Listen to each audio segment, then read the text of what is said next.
মা সায়রা তার বান্ধবীদেরকে বলতেছে, স্বর্ণের সবচেয়ে দামি মুকুটটা আমার মাথায় দিয়ে দে, স্বর্ণের সবচেয়ে দামি শাড়িটা আমারে পরিধান করায় দেখো। বান্ধবীরা, কেন জানো আমার মন বলতেছে আমার জীবন সঙ্গী জান্নাতের চাবি আমার দরজায় হাজির হয়ে গেছে। যার লাগিয়া কান্দে আমার মন,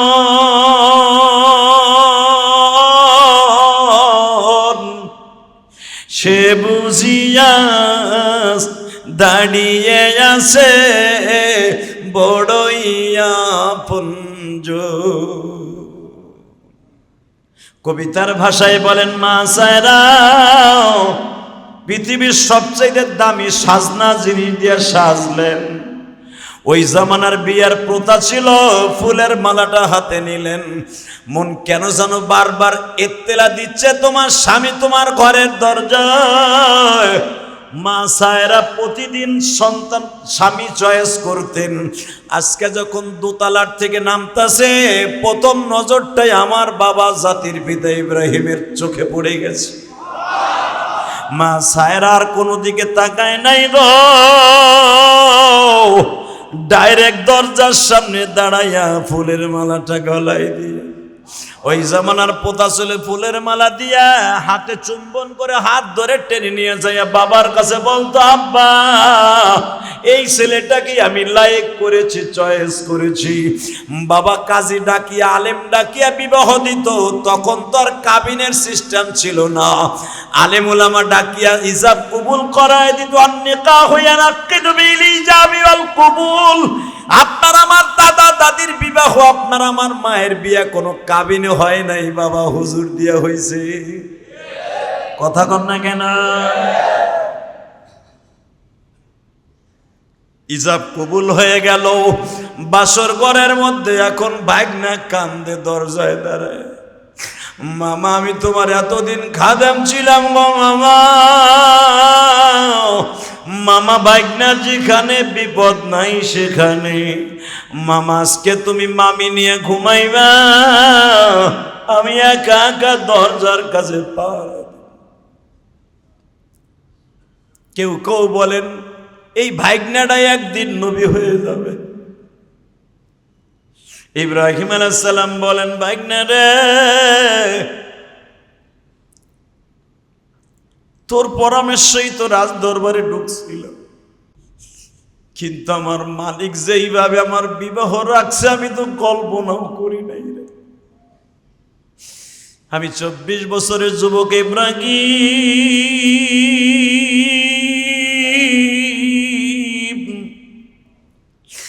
এক দেশ থেকে আর এক দেশে আসলাম, কেউ বন্ধু বান্ধব আমার কেউই নাই। কিন্তু এতদিন জানতাম আমার মালিক হলো সবচেয়ে বড় বন্ধু।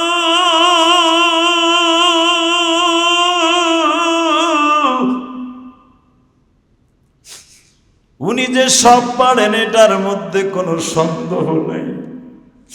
আল্লাহু লা ইলাহা ইল্লা হুয়াল হাইয়ুল কাইয়্যুম।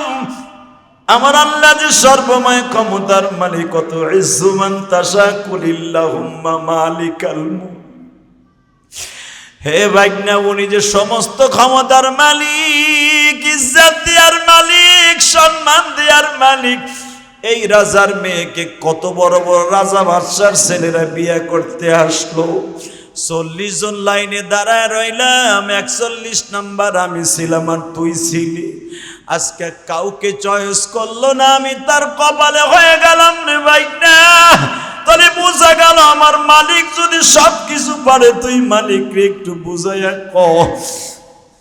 মামা আজকে বাসর ঘরে একটা জিনিসই চায়, তার মামির ঔরাসে আর মামার ঔরাসে এমন সন্তান জন্ম দিবা। ওমা আনা মিনাল মুশরিকিন ইন্নী ওয়াজ্জাহতু ওয়াজহিয়া লিল্লাযী ফাতারাস সামাওয়াতি ওয়াল আরদা হানিফা ওমা আনা মিনাল মুশরিকিন। ইন্নী ওয়াজ্জাহতু, এটা যায় নামাজের দোয়া নামিয়া, এটা আমার বাবা ইব্রাহিমের দোয়া। ভাই না তুই আল্লাহরে ক আমি তারে বলি নাই, ইন্নী ওয়াজ্জাহতু ওয়াজহিয়া লিল্লাযী, আমার জবান, আমার দাঁড়ানো, আমার সব তার দিকে দিছে। সে আমারে পথের থেকে টোকাই না রাজার মায়ে বিয়ে দিয়ে দিল আমার সাথে। বাসর ঘরে যাইয়া বাইকনারে বিদায় দিয়ে বাসর ঘরে যে বউরে জিজ্ঞেস করে, সবাই সপ্তাহ জিজ্ঞেস করে তুমি কার লগে প্রেম করছো, কার লগে কি করছো, এ জিগায় আগে। কথা তো আর পায় না, কথা তো কইব তুমি কয়টা প্রেম করছো, তোমারে কেডা কেডা বিয়ার প্রস্তাব দিছে, জীবনে কয়টা ছেলের সামনে যাইয়া তুমি বইছো, কয়টা ছেলে দেখতে ইয়া তোমারে কত টাকা দিছে, এই তো পোলাপানি জিগায়, কথা কর না কেন? আর ওই সেরিও বড় বড় করে কয় তুমি ছাড়া কতজন আমার দেখতে আইছে, তুমি দিছো মাত্র হুদা 700 টাকা, আর আমার যে প্রথম দেখতে আইছে উনি দিছিল 5000 টাকা, তুমি তো ফুডার ঘরে ফুডা। আল্লাহ লেখছে তাই তোমার লাগে হইছে। ও তাহলে 100 জনের সামনে তুই গেছ বইতে, কথা কন না কেন? হে মিথ্যা কই না সত্য কইছে, কথার পায় না জিগায় ওইগুলা। আর আল্লাহর খলিল ইব্রাহিম কি জিগায় বাসর ঘরে দেখেন, বাসর ঘরে বিবির কাছে প্রশ্ন করা সুন্নাত নিয়া হিজ্ঞা যাও আজকে মসজিদ থেকে কি কি বলা সুন্নাত, আজ থেকে যারা বিয়ে করো নাই শুনে যাও। আমার জাতির পিতা আমার আব্বা জান হিগাইতেছে, বউরে জিজ্ঞেস করে আপনার মারে, আমার মারে সায়রারে জিজ্ঞেস করে, ও সায়রা, সায়রা আমি তোমার কাছে কোনো প্রশ্ন করব না, শুধু একটা প্রশ্নই করব, আমার মতো অদব পথের একটা না খান্দা গোলাম রে বিয়ে করলা কে? সায়রা বলে শোনেন, কথাবার্তা পরে আমার মা আপনার মা কয় কথা পরে, যেই মালিক আপনার মতো একজন সুযোগ্য স্বামী আমারে দান করছে, আসেন আমরা দুইজন মিলে 2 রাকাত নামাজ পড়ি। হ্যাঁ সুবহানাল্লাহ, বাইতে যে খাওয়ার সময় কইেন আমার মা আপনার মা কি কয়, আহেন 2 রাকাত নামাজ পড়ি। ইব্রাহিম আলাইহিস সালাম খুশিতে আত্মহারা হয়ে গেল। যেটা আমি বলার কথা সেইটা তুমি আমারে কইতেছো। মা সায়রা কি বলে, বলে খাবিসিনা বল খাবিসাত ওয়াল মুমিনিনা ওয়াল মুমিনাত। আপনি জানেন না ভালো পুরুষের সাথে ভালো মহিলা মিলে? তা আমি ভালো না আমি খারাপ, আমার বাপের নাম কি, আমার দাদার নাম কি, আমি কইতে আইছি, আমি একটা যাযাবরের মতো, আমার কোনো সিন্নিমূল, আমার কোনো বাড়ি ঘরে ঠিক নাই, আমার বাড়ি কই, আমার বাপের কি করে, আমার বাপের কি পরিচয় কিচ্ছু জানলা না, হুট করে দেখেই আমার ফুলের মালা গলায় দিলা। কয় আমার কিচ্ছু দেখতে হবে না, আপনারে আমি স্বপ্নেই দেখছি, আজ থেকে আপনাকে 7 বছর আগে দেখছি, আজ থেকে আপনাকে 7 বছর আগে দেখছি।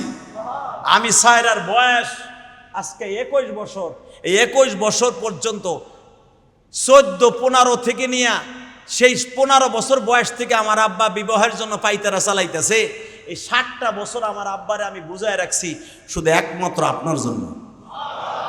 7 বছর আগে আমি তো জীবনে কোনোদিন তোমাদের এই খাজানায় এই শহরে কোনোদিন আসি নাই।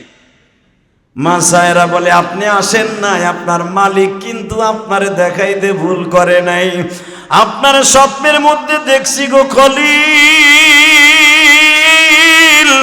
এই পৃথিবীতে একজন মাত্র সাহসী পুরুষ হবে যে পৃথিবীর সবচেয়ে বড় ডিক্টেটর, স্বৈরাচার, জালিম নমরুদের বিরুদ্ধে একমাত্র একজনই দাঁড়ায় আঙ্গুল উঁচা করে কথা বলতে পারবে, মিল্লাতা আবিকুম ইব্রাহিম।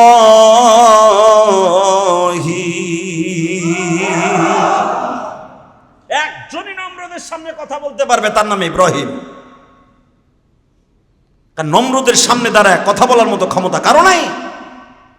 আপনি কত বড় সাহসী এটা আমি 7 বছর আগে থেকে জানি। আর আপনার কপালের মধ্যে আমি একটা জিনিস দেখছিলাম সেই রাত্রে, সেই রাতের থেকে নিয়ে আমি আপনারে খুঁজতেছিলাম, সেই কপালের ভিতরে লেখা আছে লা ইলাহা ইল্লাল্লাহ মুহাম্মাদুর। আপনার কপালের মধ্যে নূরে মুহাম্মাদের যে একটা সিস্টেম ঝলক, এটা আপনার চেহারার মধ্যে আমি দেখেছিলাম। ওই দিন থেকে আমি নিয়াত করেছি জীবনে বিয়ে করলে আপনারই করব। স্বপ্নে যারে দেখছি ওরই স্বপ্নের রাজকুমারকে বিয়ে করব। আমি কোনো অন্য রাজকুমারকে, দুনিয়ার কোনো রাজকুমারকে বিয়ে করব না, স্বপ্নের রাজকুমারকে আমি বিয়ে করব। আল্লাহ মিলিয়ে দিছে, তা আমি আল্লাহ শুকর আদায় করবো না? ইব্রাহিম আলাইহিস সালাম বললেন আমার লগে বিয়ে করছে, আমি তো শ্বশুর বাড়ি থাকবো 3 দিন, 3 দিন পরে তো আমি ছিন্নমূলের মতো, আমার কোনো বাড়ি ঘর না, আমি তো বউ নিয়ে তাবলিগে রওনা দেবো। তুমি পারবা আমার লগে গাট্টি পুস্কারি তাবলিগে রওনা দিতে? মা সায়রা বাসর ঘরের থেকে প্রত্যয়নপত্র জমা দিয়ে বললেন, সাথে সাথে বললেন, আপনি যেখানে যাবেন আমি সেখানে যাব, আপনি যেই জায়গায় ঘুমাবেন আমি ওইখানে ঘুমাবো। আপনারা জানেন, যখন এই শহর সাইরা এই যে মিশরের ক্যানেল, যে সবচেয়ে জালিম শয়তান, যেটা এই মিশরের সবচেয়ে বড় জালিমের বর্ডারে যখন পড়ছে, ওই জামানার সবচেয়ে বড় জালিম যে বদমাইশ ছিল, এই জালিম মা সায়রাকে ধরে নিয়ে গেছে। কারণ ওই জামানার কথা ছিল, ভালো সুন্দরী হলেই তার সাথে বাসর করা লাগতো। আপনারা জানেন, তার সাথে বাসর করার জন্য থাকতে হয়তো ওই দেশের মিশরের প্রথা ছিল একটাই। এই জালিম যখন শুনতে পাইল আমার বর্ডারের কাছ দিয়া, সাগরের পাশ দিয়া একজন যাইতেছে বিশ্ব সুন্দরী, হায় হায়, রাজকন্যা যাইতেছে, রাজ দরবারে ধরে নিয়ে যাওয়া হইলো। আপনারা জানেন ইতিহাস, ধরে নিয়ে যাওয়ার পরে বাচ্চা মা সায়রার চেহারা দিকে আত্মহারা হয়ে গেছে, যে মানুষ আল্লাহ এরকম বানায়। সুবহানাল্লাহ বলেন না?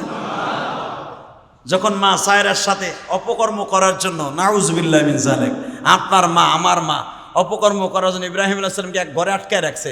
ইব্রাহিম আলাইহিস সালামটা এক পুলিশ জিগায়, তাফসীর আজকেও দেখলাম যে এই তোমার ওই যে লগে যে ওটা কি কয়, ওটাও না আমার বোন।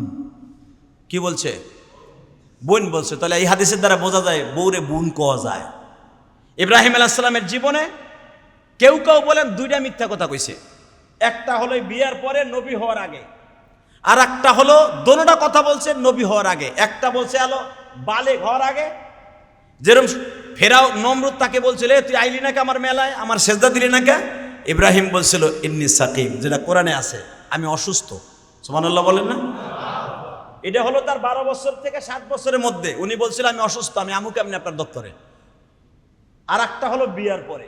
কেউ বলেন এই দুইটা মিথ্যা কথা কওয়ার কারণে ইব্রাহিম আলাইহিস সালাম তার উম্মতকে সুপারিশ করার জন্য আল্লাহর সামনে দাঁড়াইতে পারবে না, শুধু এই দুইটার জন্য।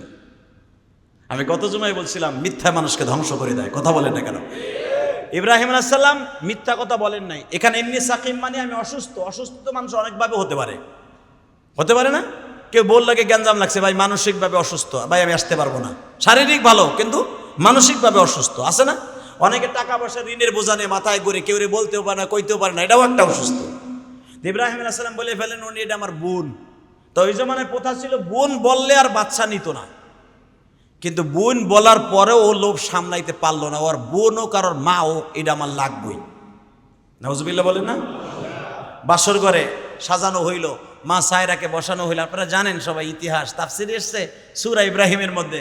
যখন মা সায়রার কাছে গেছে, মা সায়রা শুধু একবার হাত উঁচা করে কয়, এ মালিক, এই ইজ্জত একজনকে দেখাইছি।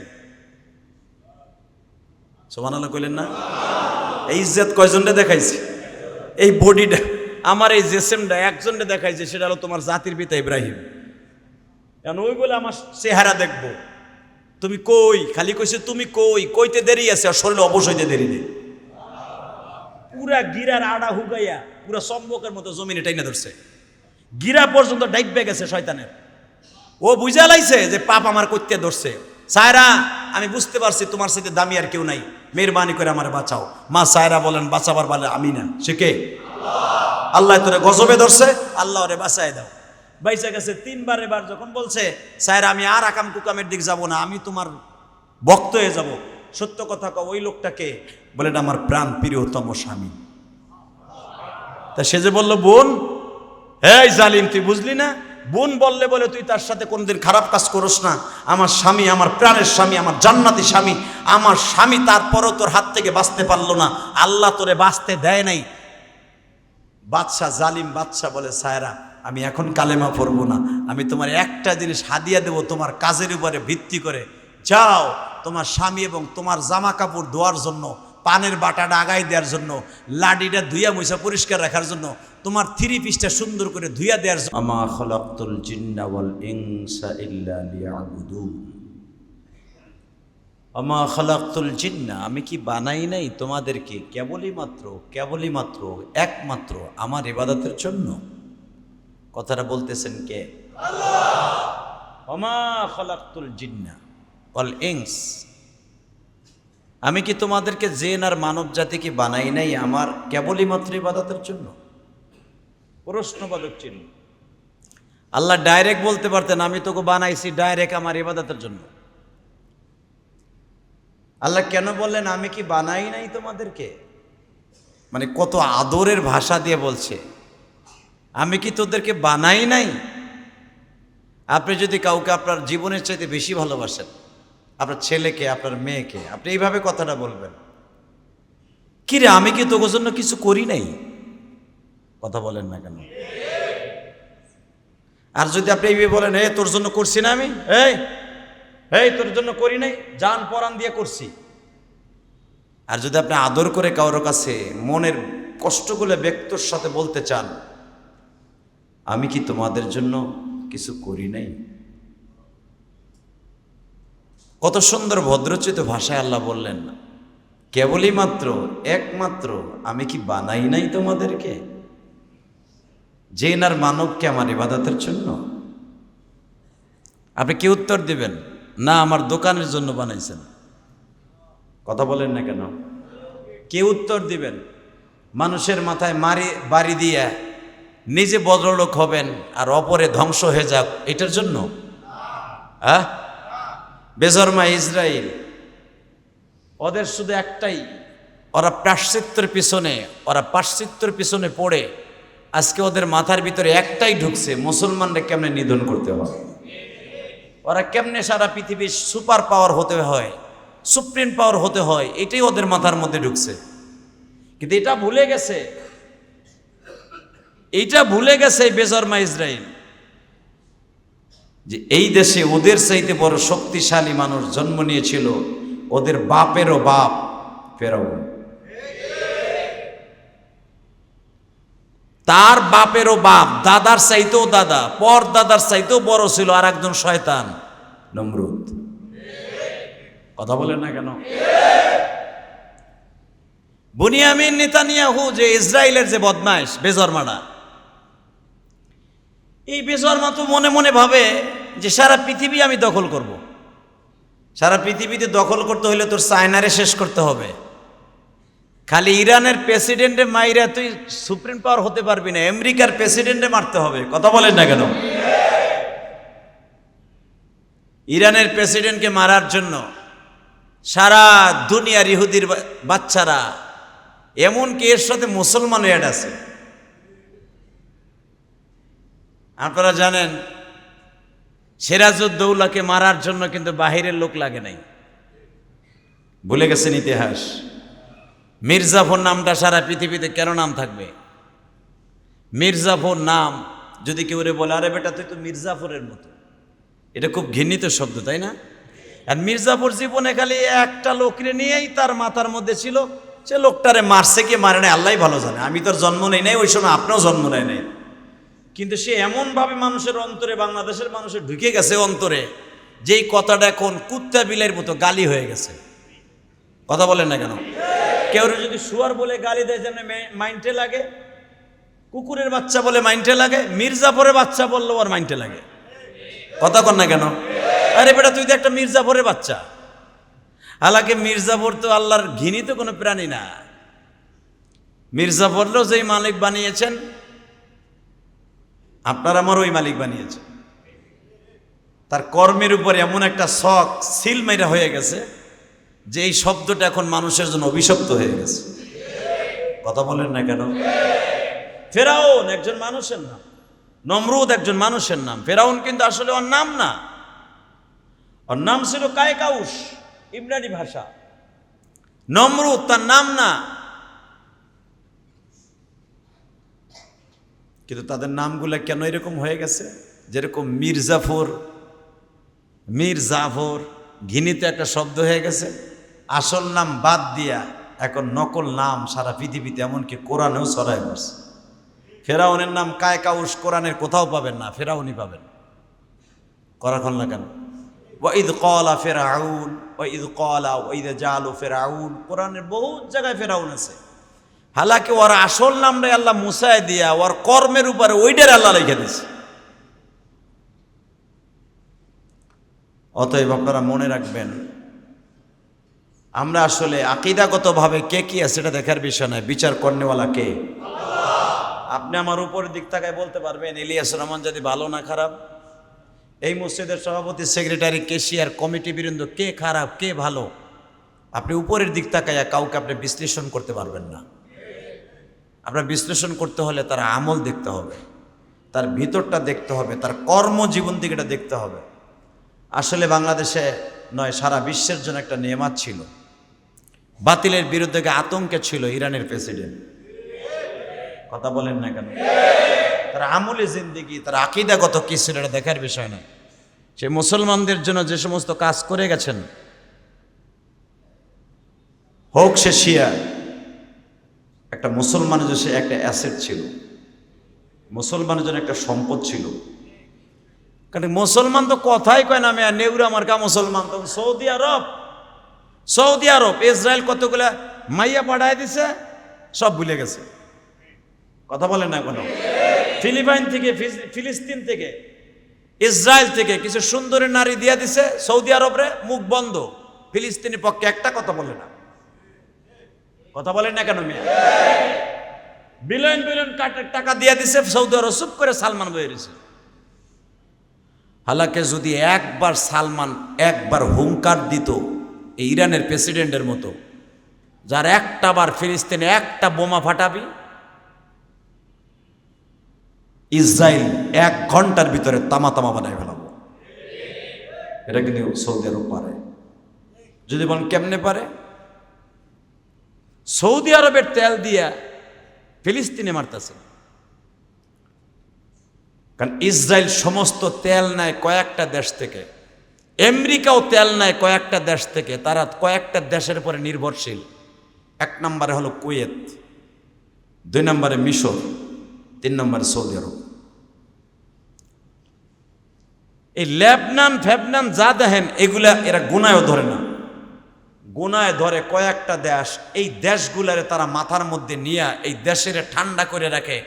যত কোয়ালিটির যা দরকার সব দিতে প্রস্তুত, শুধু তেল আর পেট্রোল আর অকটেনের লোভে। যদি এই দেশের তেল, অকটেন, পেট্রোল বন্ধ করে দেয়, ইসরায়েল ধ্বংস করতে মাত্র 1 ঘন্টা সময় লাগবে। 1 ঘন্টা সময় লাগবে না, 1 ঘন্টা লাগবে না। ইরান যদি ইচ্ছা করে খালি সৌদি আরবে একবার ভেটু দিবে, একবার, ইরান 1 ঘন্টার ভিতরে বেজরমা ইসরায়েলের তামা তামা বানা করে করতে পারে। কথা বলেন না কেন? আজকে দেখেন কত ষড়যন্ত্র করে ইরানের প্রেসিডেন্টকে মেরে ফেলা হইল। আল্লাহ তাকে মাফ করে দিক। জোরে বলেন আমিন। আরো জোরে বলেন। আমার দেশে কিন্তু একদিন শোক পালন করা হয়েছে ইরানের প্রেসিডেন্ট মরার কারণে, জানেন আপনারা? তাহলে বোঝা গেল আমাদের প্রধানমন্ত্রীও ইরানের প্রেসিডেন্টের মৃত্যুতে শোক বার্তা দিয়েছেন, কষ্ট পেয়েছেন। অতএব আপনাদের খেদমত আরো, এ ভাইয়া ভিতরে আর কেউ ঢুকবে না, ভিতরে জায়গা নাই। গাদা গাদা কেটে বসেন, তারপরে জায়গা দেব কই? এই জন্য এসি লাগানো হয়নি, ভালো হয়েছে। এই লোকটার আসতে দাও, এই জেলাফিয়ালার আসতে দাও। আল্লাহ কবুল করেন, জোরকানা আমিন। শুধু আপনাদের খেদমত আরজ করতে চাই, যে রব্বে কারিম আপনাকে আমাকে এত সুন্দর করে মানুষ বানিয়েছে, ওই আল্লাহ এখন আছে না নাই? ইসরায়েল যদি একবার ভাবতো যে আমারও মরণ আছে, আমার চাইতে বড় বড় বাহাদুরদেরকেও আল্লাহ ধ্বংস করে দিয়েছে, আমাকেও ধ্বংস করে দিবে। শুধু আপনাদের খেদমত আরজ করি, আল্লাহ রাব্বুল আলামিন যেন আমাদের সবাইকে ঈমান আমল নিয়ে মৃত্যুবরণ করেন, তৌফিক দান করেন। ওইগুলো পিছনে রাখেন, ওই শিল্প রাখেন, ওখানে না, ওখানে রাখেন। মসজিদের ভিতরে আসলে জেলাফি এলাও না, এটা এলাও না। আচ্ছা রাখেন, পরে খাদেম নিয়ে যাবে, বসেন।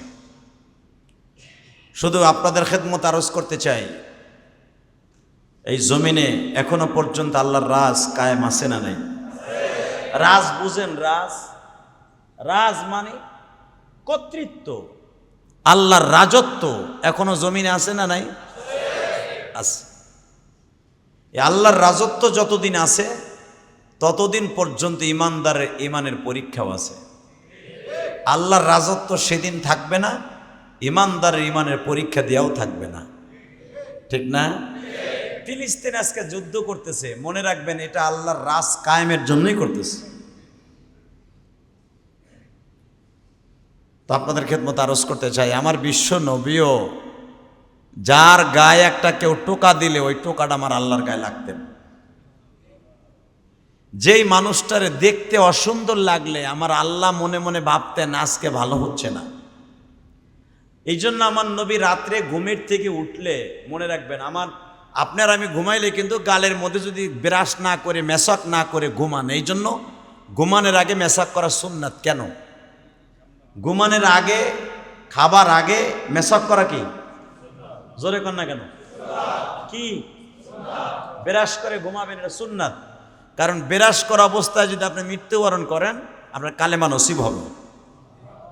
আলহামদুলিল্লাহ বলেন। যারা মোটামুটি বিড়ি খান, গাঁজা খান, আরো জানে কি কি নাম আছে, ইয়াবা খান, আমরা ভালো একটা মাসলা শিখিয়ে দিই।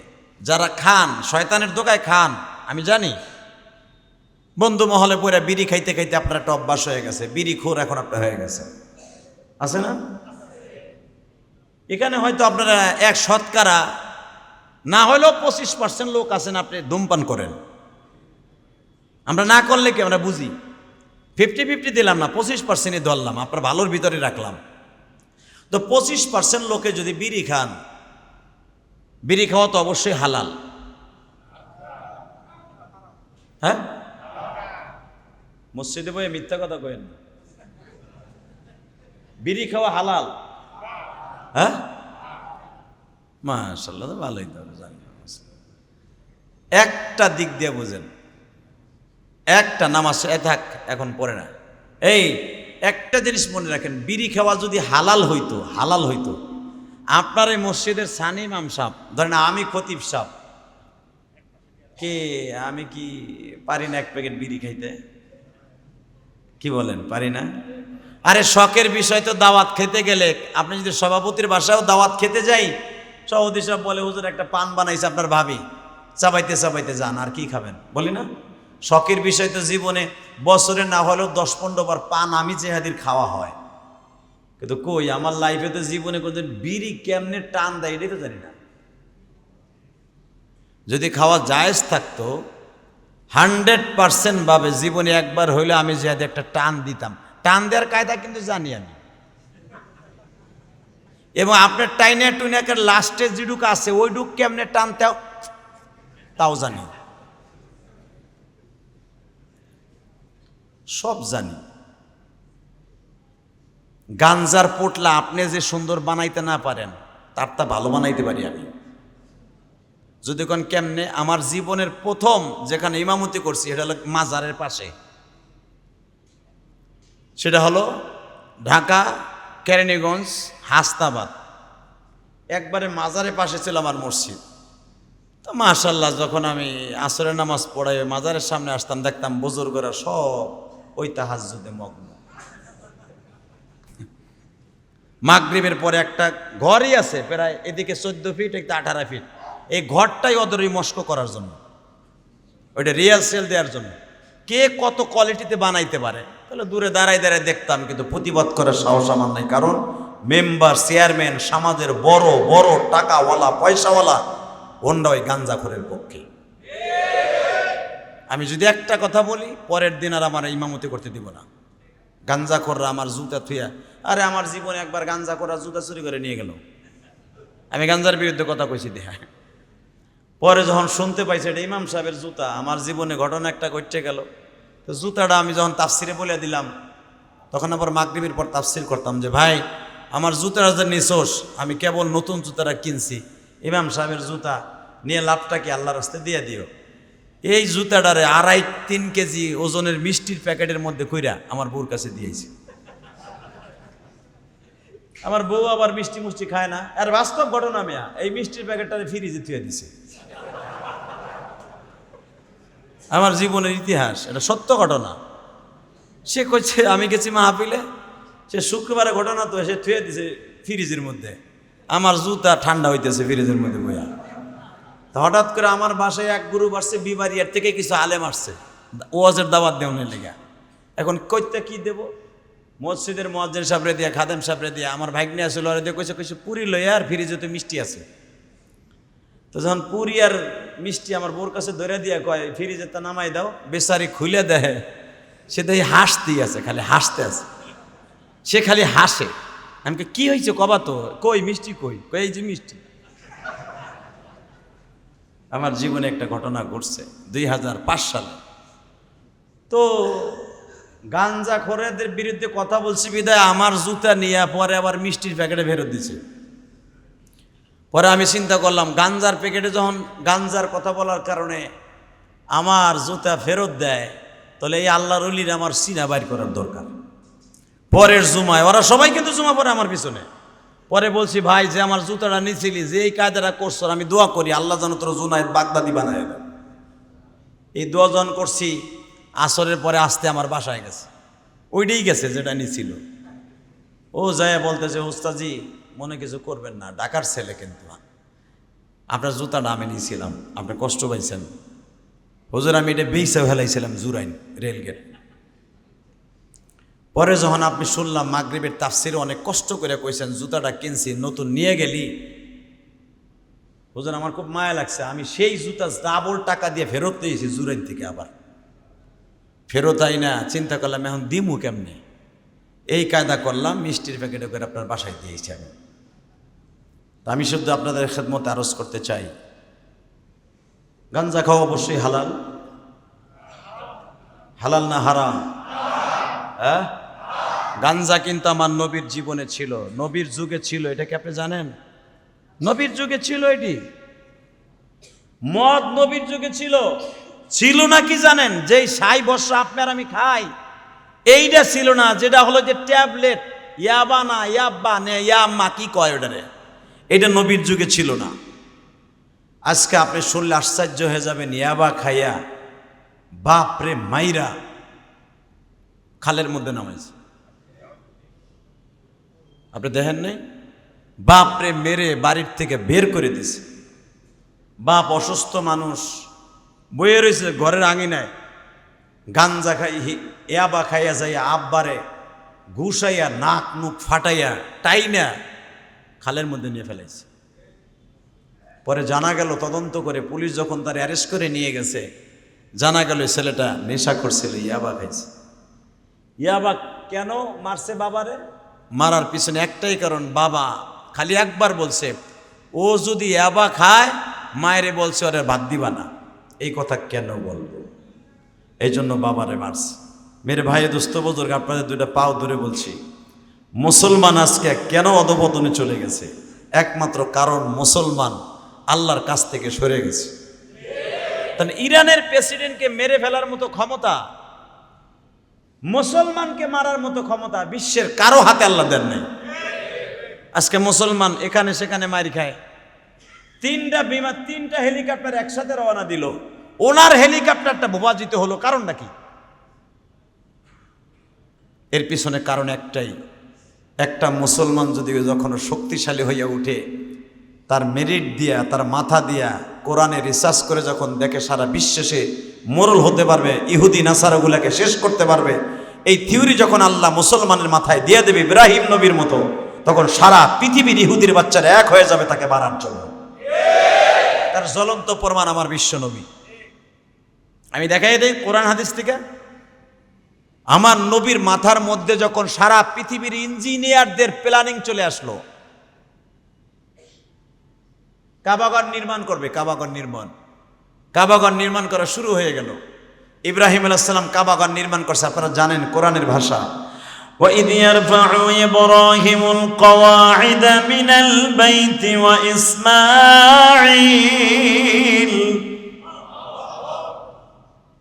সর্বপ্রথম কাবাগর বানাইছে আমার আব্বা, আপনার আব্বা, আদি আব্বা ইব্রাহিম আলাইহিস সালাম নয়, আদম আলাইহিস সালাম।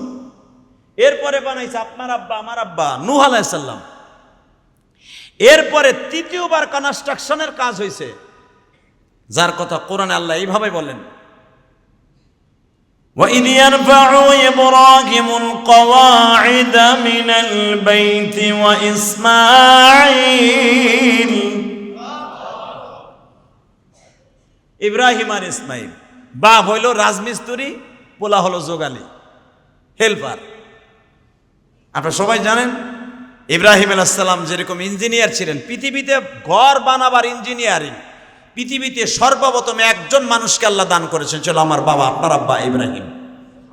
এর আগে কেউ ঘর বানাইতে পারতো না। কিন্তু এই যে আপনার আমি বিল্ডিং বানাই, ঘর বানাই, এই কনস্ট্রাকশনের কাজ পৃথিবীতে সর্বপ্রথম একজনকে আল্লাহ প্ল্যানিং শিখাইছে, সে হলো আমার আব্বা, আপনার আব্বা ইব্রাহিম আলাইহিস সালাম।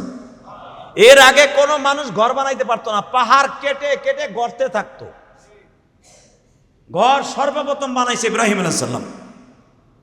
আর এই জন্যই আল্লাহ কোরআনে বলেন, ইন্না আউওয়ালা বাইতিন উযিয়া লিন-নাস লাল্লাযী বিবাক্কাতা মুবারাকান ওয়া হুদাল লিল-আলামিন।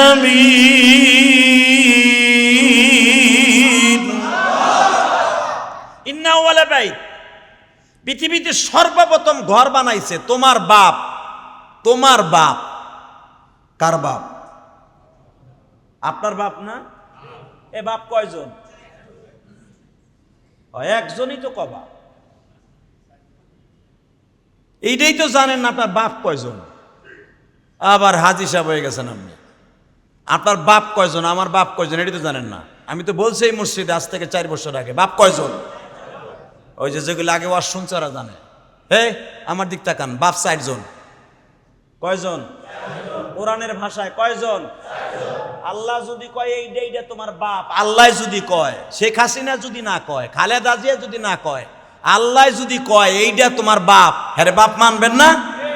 তাহলে জুতার বাড়ি একটাও মাটিতে ছাড়া তোমার কপালে ছাড়া অন্য জায়গায় পড়বো।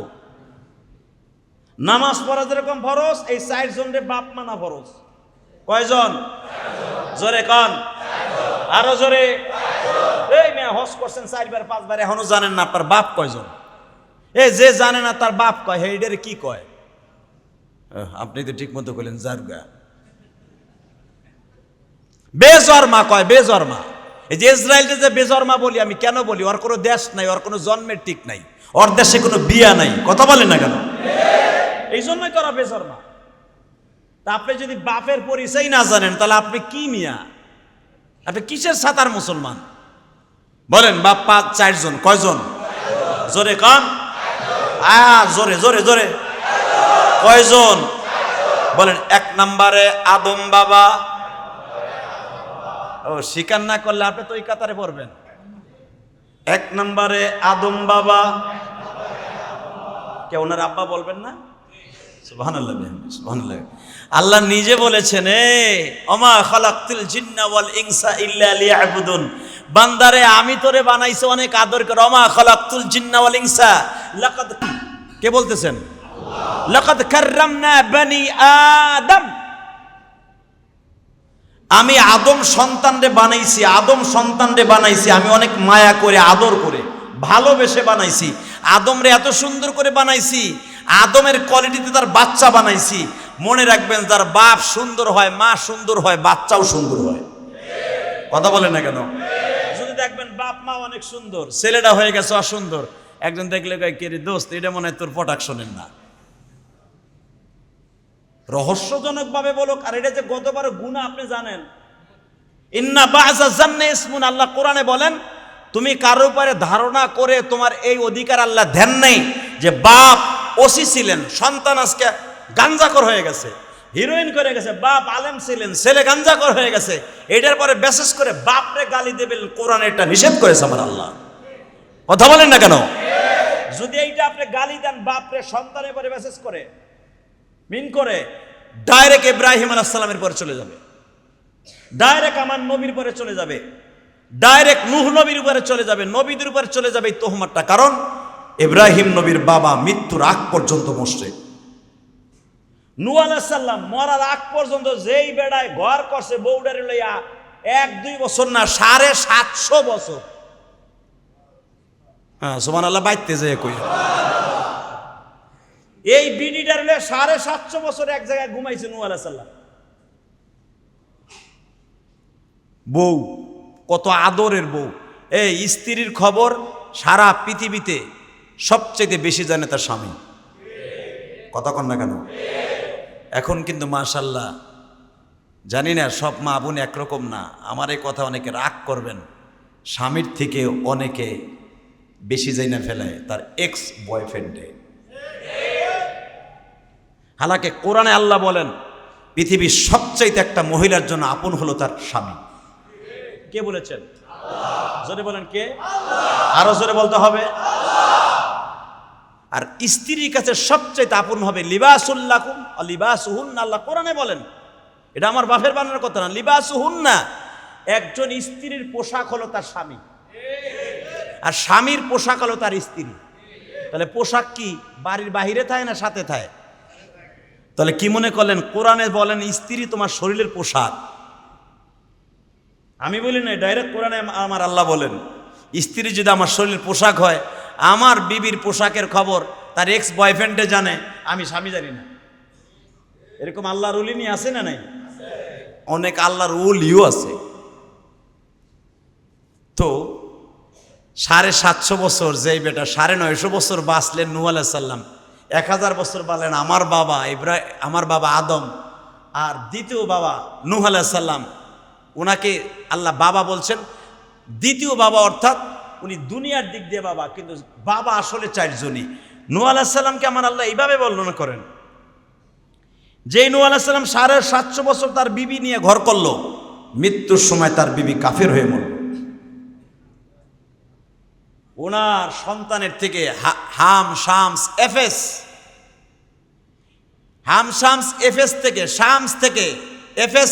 এফেস থেকে যারা জন্ম নিয়েছে তারা হলাম আমরা। ওনার 4টা সন্তানের ভিতরে একটা সন্তান থেকে আপনার আমি জন্ম নিয়েছি, আর সব মরে গেছে। কেনান, এটা নূহ আলাইহিস সালামের সন্তান ছিলেন, একেও কিন্তু আল্লাহ ধ্বংস করে দিয়েছে। শুধু একজন সন্তান থেকে সারা পৃথিবীতে এখন 750 কোটি মানুষ। আলহামদুলিল্লাহ বলতে পারলেন না? সব আপনাদের খেদমত আরজ করতে চাই মেরে ভাই দোস্ত বুজুর্গ। তাহলে বলেন 1 নম্বরে আদম বাবা, বলেন 2 নম্বরে ইব্রাহিম বাবা, 3 নম্বরে আমার নবী বাবা। উম্মাতে মুহাম্মাদের জন্য, সমস্ত উম্মাতে মুহাম্মাদের জন্য, ইহুদি হোক, নাসারা হোক, খ্রিস্টান হোক, সবার জন্য আমার নবী হলেন বাবা। আর ইব্রাহিম আলাইহিস সালাম শুধু মুসলমানের বাবা। মারহাবা বলেন। বাবার ভিতরে পার্থক্য আছে কিন্তু। আমাদের আদি পিতা আদম আলাইহিস সালাম কিন্তু ইহুদি, নাসারা, খ্রিস্টান সবার বাবা। আর ইব্রাহিম আলাইহিস সালাম কি বলেন আল্লাহ? মিল্লাতা আবিকুম ইব্রাহিম হুয়া সাম্মাকুমুল মুসলিমিন।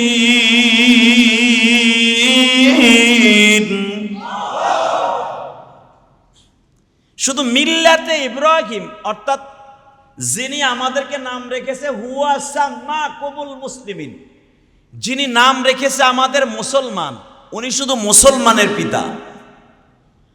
এখন 3য় নাম্বার যে পিতাটা, বাপটা, উনি কিন্তু আবার সবার বাবা।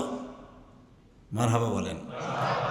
আদি পিতা আদম সবার বাবা, আমার নবীও সবার বাবা। আর একজনকে আপনি বাপ মানেন বা না মানেন, মানলে বৈধ হবেন, না মানলে অবৈধ হবেন, সেটা হলো আপনার আমার জন্মদাতা পিতা। তাহলে কয়জন হলো? তাহলে গড়ে হারে একজন, আর কোনোদিন কইবেন না। যদি কেউ কোনো আলেম বক্তা জিজ্ঞাসা করে বাপ আমাদের কয়জন, মনে থাকবে তো ইনশাআল্লাহ? হ্যাঁ, আল্লাহ যেন সবাইকে কবুল করেন, জোরে করে আমিন। ইব্রাহিম আলাইহিস সালাম এমন একজন প্রতিবাদী ছিলেন, এমন একজন প্রতিবাদী মানুষ ছিলেন, ওনার বুকে এত সাহস ছিল যে সারা পৃথিবীতে একাই লড়ছে। কেউ কথা বলে নাই নমরুদের বিরুদ্ধে, একা কথা বলেছে আমার পিতা ইব্রাহিম। ইব্রাহিম আলাইহিস সালাম এমন ভাবে কথা বলতেন, মনে হইতো সারা দুনিয়ার শক্তি বুঝি আমার আল্লাহ আমার নবীরে দান করছে, আমার আব্বারে দান করছে। সুবহানাল্লাহ জোরে বললেন না? ইব্রাহিম আলাইহিস সালাম বিয়ে করে ফেললেন জীবনের প্রথম একজন রাজার মেয়ে। আপনারা বহুতবার শুনেছেন অনেক বক্তার মুখে, রাজার মেয়ে বিয়ে করলেন আমার আব্বা যান। তাহলে মুসলমান কোনোদিন গরিব না, মুসলমানের কপাল আল্লাহ ভালোই রাখছে। এই আব্বা যদি ভালো হয়, সন্তান ভালো হয় না? তা আমার আব্বা জীবনের পৃথিবীর শ্রেষ্ঠ সুন্দর ইব্রাহিম আলাইহিস সালাম। দুনিয়ার সব নবীগুলো আমাদের পিতৃ সমতুল্য। আমাদের আব্বা জানেরা, আমাদের নবীরা সবাই সুন্দর। বাপ যদি সুন্দর হয়, মা যদি সুন্দর হয়, বাচ্চা কি অসুন্দর হবে? তা আমার আব্বা জান পৃথিবীর শ্রেষ্ঠ সুন্দর মেয়েকে বিয়ে করলেন জীবনের প্রথম। ইব্রাহিম আলাইহিস সালাম শুনতে পারলেন এই বাড়িতে বিয়ে হইতেছে। উনি যাইতেছেন সে মাদায়েনের এক জেলার উপর দিয়া। ওই জেলার গভর্নর ছিল সবচাইতে বড় জালিম। ওই শহরটা পার হওয়ার আগে আর একজন বাদশা ছিল গভর্নর, উনি খুব ভালো মানুষ। ওনার মেয়ের বিয়ে হবে, উনি বর্ডারের পরে ক্রসিং করতেছে, ওনার সাথে ওনার খাদেম পিছনের থেকে আওয়াজ দিছে যে এই বাড়িতে মনে হয় ভালো ভালো গোশতের তরকারি ঘেরান আসতেছে, ফল ফলাদির ঘেরান আসতেছে, মনে হয় বিয়ের কোনো অনুষ্ঠান হইব। গেট মেট সাজানো দেখতেছি, এত দামি দামি গেট। উনিও পাশে এসে জিজ্ঞেস করলেন, ভাই এই বাড়িতে কি হচ্ছে? ভিতরের থেকে আওয়াজ হইলো, এই বাড়িতে রাজার মেয়ের বিয়ে হবে। রাজার মেয়ের বিয়ে হবে, ওনার নাম কি? কয় সায়রা। ইব্রাহিম আলাইহিস সালাম বললেন, এই বড় লোকের মাইয়ার বিয়ার খাওয়ানো আমার কোনো নসিব নাই, এখানে গেলে প্লেটও দিবে না, এখানে যাইয়া দাঁড়াইয়া লাভও নাই। ওনার খাদামকে বললেন, ওনার খাদেম ছিলেন ওনার বাইক না, সাথে সাথে বললেন, মামা চল, এখানে দাঁড়ানো বিপদের আশঙ্কা, কারণ এখানে বড় লোকের মায়ের বিয়া যদি দারোয়ান দেখে পিডানি একটাও মাটিতে পড়বে না, সব তোর আর আমার পিঠে পড়বো। সঙ্গে সঙ্গে ওনার ভাগনা কয়, মামা তুমি কি এটা বিশ্বাস করো না? কয় কি? তুমি যে আগুনের মধ্যে আসিলা, নমরুদ তোমারে পড়াইতে পারে নাই, এই জায়গার বাদশা তোমারে মারবে, এটা ভাবলা কি করে? হে মামা তুমি শোনো না, কি সব বাদ দাও, আমি আগে খোঁজ খবর লই এই ঘটনাটা কেমনে কি হয়। ভিতরে যে জিজ্ঞেস করে, যেই মেয়েটা চয়েস করবে, যেই ছেলেরে চয়েস করবে, তার সাথে বিয়ে হবে। ভাগনা দৌড়ে এসে বললেন, মামা সুযোগ একটা জীবনে একবারই আইসে, আর আইব না। কয় কি? যতগুলো মগাচগাই এখানে আসুক, তোমার সাথে সুন্দর আর কেউ নাই। সুন্দরের প্রতিযোগিতায় যদি মাইয়া চয়েস করে, মামা 1 নাম্বার তুমি হইবা। বেড়া 15 দিন গোসল করি না, খাওন নাই দাওন নাই, এই চেহারা লইয়া 12,000 মেয়ে বিয়ে হইব?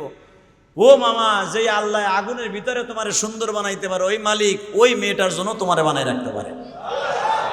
মামারে ধাক্কাইতে ধাক্কাইতে ঢুকাইছে রাজদরবারে, যেটা আপনারা জানেন, কোরআনের তাফসিরে আসছে, আমার আব্বা আপনার আব্বা ঢুকছে, মামুতে গুতায় ঢুকাইছে। মামা চলো, সামনে নিয়ে দাঁড়ায় রইছে। উপরের থেকে ইনফরমেশন আসতেছে, ইব্রাহিম দাঁড়াইছোস, আমার লগে একটু বুদ্ধিও করলি না। ইব্রাহিম আলাইহিস সালাম সেজদায় পড়ে দাঁড়ায় বলে, আল্লাহ আমারে ক্ষমা করে দাও, তুমি যদি কও তলে দাঁড়ায় থাক, মন হলে বাইরে যাবো। আল্লাহ বলে, ইব্রাহিম রে, মানুষের কাজ তো সর্বপ্রথম সে অন্যায় করবে, আমার কাছে মাফ চাইলে আমি মাফ করে দেব। ইব্রাহিম যা, তোর জীবনে তো কোনো গুনাহ করস নাই, তারপরেও যখন আমার কাছে অন্যায় করে, আল্লাহ তুমি আমার মাফ করে দাও, তুমি দাঁড়াইতে গেলে দাঁড়া, মন হলে চলে যাবো। উপরের থেকে আওয়াজ আসলো ইব্রাহিম, তখন ইব্রাহিম আলাইহিস সালাম নবী হন নাই, গাইবে আওয়াজ হচ্ছে। আমার নবীকে এই যে 2 গ্রুপের মধ্যে এখন লাগছে গ্যাঞ্জাম। গত জুমায় বলছিলাম, এক গ্রুপে কয় নবী 40 বছর আগে নবী না। আরে ভাই, এটা তো একটা গাঞ্জা ঘরেও বুঝে। ইলিয়াসুর রহমান জিহাদি যে আলেম হবে, এখানে খুতবা দিবে, এটা আমি না জানলেও কে জানে? হ্যাঁ, যদি এই মসজিদের সভাপতি খতিব হবে, ইমাম হবে, যদি হওয়ার তার পারমিশন রুহুর জগতে থাকতো, সে যেভাবেই হোক এই মসজিদের খতিব হইতো। তা আমি যে আলেম হব, খতিব হব, এটা তো আমি ছাত্র জীবন থেকেই জানতাম। আর আমি যে বক্তা হব, আমি ওয়াজ করতে পারবো, এটা আমার ছাত্র জীবন থেকে আমি বুঝতে পারতাম, আমার ওস্তাদরাও বুঝতে পারতো। কেন জানেন? আমি যে বছর 4 ক্লাসে পড়ি গৌহারডাঙ্গা মাদ্রাসায়, বাংলাদেশের অন্যতম মাদ্রাসা গৌহারডাঙ্গা মাদ্রাসা, আমি 9 বছর পড়ছি। আমি নাহাবেমিরের বছর, অর্থাৎ 4 ক্লাস যখন গৌহারডাঙ্গা পড়ি, তখন আমার হুজুররা কয় তুই বক্তা হবি। ও আমি বক্তা হয়েছি, দেখেন সুবহানাল্লাহ, আপনার মুখ দিয়ে বাইরাবে না তো, আমি জানি। আমার ওস্তাদরা কয়া দিছে যে তুই বক্তা হবি। আমার সে ওস্তাদরা এখনো বেঁচে আছে, আলহামদুলিল্লাহ বলতে পারলেন না? আমার ওস্তাদরা, যে ওস্তাদ আমার সবচেয়ে আদরের একজন শফিক ওস্তাদ ছিলেন, আমার খুব মহব্বতের হুজুর, আমার বাসার থেকে যাওয়ার 1 সপ্তাহ পরই মারা গেছে। গৌহারডাঙ্গা মাদ্রাসার শিক্ষা সচিব ছিলেন রুহুল আমিন সাহেব। হুজুর আমার বাসার থেকে যাওয়ার পরে আল্লাহ তাকে জান্নাতে নিয়ে গেছেন। আমার হুজুর আমার বাসায় বয়ে বলতেছে, তখন আমি কালীগঞ্জের বাসায় ছিলাম। হুজুর ডায়াবেটিসে ঢুকেছিলেন। আমি প্রতিদিন ওয়াজ করে আইসা নিজে গাড়ি চালাইয়া, এই তালবে আলিমরা, জীবনে বড় হতে চাইলে উস্তাদের খেদমত করো, মুরব্বীদেরকে সম্মান করো, মা বাবার খেদমত করো। খোদার কসম, তোমার টাকা পরে খাবে, তোমার সম্মান তোমার অর্জন করতে হবে না, সারা দুনিয়ার মানুষ তোমার সম্মান করবে। মুরব্বীদের সম্মান নাই, মা বাবার খেদমত নাই, উস্তাদের আদর নাই, কদর নাই, তুমি নিজে হাম বড় মিয়া যতদিন নিজে সাজবা, লাথি দিয়ে আল্লাহ তোমারে গাঞ্জা করে মধ্যে ফেলায়। তো আমার উস্তাদ কালীগঞ্জের বাড়িতে তখন আমি ছিলাম। আমার উস্তাদ একদিন বলতেছে, ইলিয়াস তোর মনে নাই কিন্তু আমার মনে আছে, আমি জানতাম তুই ছাত্র জীবনে আমার কাছে এই ক্লাস পড়ছস।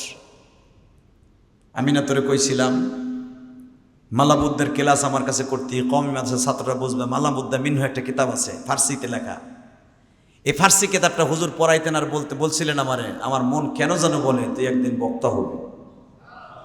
আজকে আল্লাহ তোরে সারা জগৎ বিশ্ব বিখ্যাতর মধ্যে সারা পৃথিবীতে তোর নাম চিনে। তোর বাড়ি কই, তোর বাপ মাকে কেউ তালাশ করে না, তোরে সবাই চিনে ইলিয়াস রহমান জিহাদি। হালাকে আমি রুহুল আমিনের নাম কইলে সবাই চিনে না, তোর নামের উপরে আমাদের অনেক কিছু চিনে। যখন বলি ইলিয়াস তো আমার ছাত্র, তখন কদরের আর অভাব থাকে না। বাবা আমি দোয়া করে যাই আল্লাহ যেন তোরা আরো অনেক বড় বানায়। আমার ওস্তাদ চলে গেছে, আল্লাহ আমার ওস্তাদকে আপনি জান্নাতের আলা মাকাম দান করেন। আল্লাহ আমার হুজুরকে তুমি জান্নাতের সবচেয়ে উচ্চ মাকাম দান করেন। আল্লাহ যাদের কাছে পড়ে আমি আজকে ইলিয়াস রহমান জিহাদি একটা কীট পতঙ্গের মতো, আমি একজন নাকান্দা গোলাম, আল্লাহ যাদের হাতে বসে আমি আজকে এত বড় হয়েছি, এই স্টেজে কথা বলে আমার সাথে কত দামি দামি লোক নিচে বসে আছে, কত বড় শিক্ষিত লোক, কত দার্শনিক মুহাক্কিক মুদাক্কিক মুদাব্বির, কত বড় বড় দামি মানুষ, আমার বাপ দাদার চাইতে বেশি বয়স, এরা আমার নিচে বসে বসে শুনে কান্দে, কেউ হাসে। আল্লাহ এটার পিছনে আমার কর্তৃত্ব তো না, এটা আমার উস্তাদের অবদান। আল্লাহ আমার উস্তাদগুলোকে আপনি জান্নাতের আলা মাকাম দান করেন। আল্লাহ আমার মুরব্বীদেরকে আপনি মাফ করে দেন। এই যে আমি দোয়া করলাম, আমার অ্যাকাউন্ট থেকে কি দোয়া কমছে? বরঞ্চ আমারটাও বাড়ছে, তারটাও বাড়ছে। তো ইব্রাহিম আলাইহিস সালাম এত বড় সাহসী ছিলেন, উনি আল্লাহর সাথে পরামর্শ করে বললেন আল্লাহ দাঁড়াবো কি দাঁড়াবো না। ইব্রাহিম আলাইহিস সালামকে আল্লাহ বললেন দাঁড়ায় থাকো না, দেখো না কি হয়। ইব্রাহিম আলাইহিস সালাম দাঁড়াইলেন, এদিক দিয়ে ইনফরমেশন হচ্ছে যারা বিয়ে করবে তার কাছে আয়া পড়ছে, সারা এতদিন পর্যন্ত তুমি জামাই চয়েস করলাম, এই 2 সপ্তাহ পর্যন্ত জামাই চয়েস করা হচ্ছে, তুমি তো আজও পর্যন্ত জামাই চয়েস করে পাইলা না। কিন্তু সায়রা রে, তুমি যারে বিবাহ করবা আজকে তোমার দরজায় হাজির। মা সায়রা সকালবেলার থেকে বাজানো, ওই জামানায় স্বর্ণ দিয়া সুতা দিয়া বানানো হইতো, যেরকম বাচ্চা হারুন আর রশিদের বিবি জুবাইদা। এই জামানার অন্তত 50 ভরির উপরে তার শাড়ির মধ্যে সুতা ছিল। যেই জুবাইদা, নহরে জুবাইদা, আরাফার মাঠ থেকে নিয়ে ইরাক পর্যন্ত নহরে জুবাইদা যিনি বানিয়েছেন, হাদি সাহেবরা দেখেন, সে আরাফার মাঠ থেকে মিনার মাঠ হইয়া মুজদালিফা হইয়া এই মহিলা তার নিজের অর্থায়নে ইরাক পর্যন্ত মিষ্টি পানির ব্যবস্থা হাদি সাহেবদের জন্য যেই মহিলা করে দিতে পারে, এই মহিলা 50 ভরির উপরে শুধু তার শাড়ির মধ্যে একটা স্বর্ণের সুতাই ছিল। ওই জামানার রাজা বাদশার মেয়েরা বিবিরা স্বর্ণের 3 পিস পরিধান করতেন।